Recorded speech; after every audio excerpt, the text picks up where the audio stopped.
Hey guys, so today I am at the Frederic Fekkai salon in New York City on 5th Avenue, and I'm here with my favorite hair guy, Giovanni, and he's going to give us a lesson in how to trim your own bangs at home. So, Giovanni, Yes. how often do you need to trim your bangs? You have to trim your bangs depending on the length, usually about every 3 weeks. Okay. Depending on if they're side swept or if you're going to be wearing them straight across the front. With your bangs coming in probably every month, because yours are side swept, just to have them done is ideal. Okay. And what you want to do is you want to separate the bangs from the rest of the haircut. Right. So take these longer pieces here. Okay. And you want to tuck them behind the ear. And this is obviously if you're going to be doing them at home. So you tuck them behind the ear. You're going to take the bangs, you're going to bring them down. Okay. Okay. And you're going to be cutting this at an angle. And then what a lot of people do at home, what a lot of women do, which makes it look like you did them at home, is when you just cut it straight across and go on. So always down on an angle. So for yours, down on an angle, and then what you're going to want to do is actually cut through them. Okay. So give them a little bit of texture. So show me the first step. Okay, so the first step is you're going to take the bang, you're going to pick it up, you've already separated it from the rest of the hair, and you're going to grab the hair, and you're just going to cut it straight across at an angle. Okay? And should you do it in different sections? Because I have a big bang. Yes. You're going to do it in different sections because what you don't want to do is you don't want to take the hair, go at an angle, and then you're going to be hitting different points of your fingers, which are going to not make it a straight line. So sort of like 1, 2, 3? Exactly. Okay. Yes. So your next section, same thing. Right. Okay. Do you need special scissors too if you're doing this at home? Kitchen scissors. They'll work? No, I'm kidding.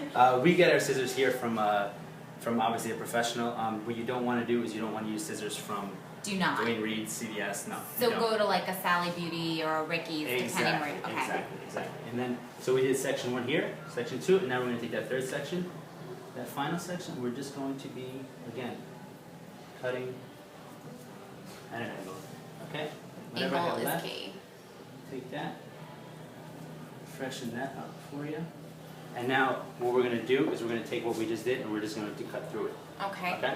And that's So- going to be giving it texture. What do you mean by cutting through it? So instead of it being just a blunt line across that sometimes can be a little harsh, what you're going to want to do is you're going to want to just break up that line so it doesn't look so blunt. So it creates a softening effect. Exactly. Got it. And this part is actually the easier part. So do you cut up and into it? Up and into the hair, yeah. Absolutely. So you already did section 1. Now section 2. Okay? And then And section now 3. final section. Section 3. Alright, and then obviously you just want to look at it, make sure everything's where it should be, and you can see how you got shorter here, Right. and then it gets longer here. Okay. Let me just take this. And do you want to make sure it's this perfect, even line sort of on the angle, or can they be like a little bit messy? Of course, it depends on the person. On your hair, yeah, you're going to want to cut through it, and you don't want it to be too messy, because you want your hair to be kind of flowing into everything else, especially if you wear your hair bouncy like this. Uh-huh. But if you have somebody that has a style that's a little bit more out there and retro, Right. you can do something where you can break up that bang even more. And make it a little bit choppier. Exactly. Yeah. And then afterwards, what you want to do is take the hair, remove it from the sides, Okay. and then you can just... Make sure it evenly falls. Exactly. And there you are. Ta-da! Beautiful. Thanks, Giovanni. My pleasure. There you guys have it. Bang Trimming at Home 101. Thanks for watching, and we'll see you next time.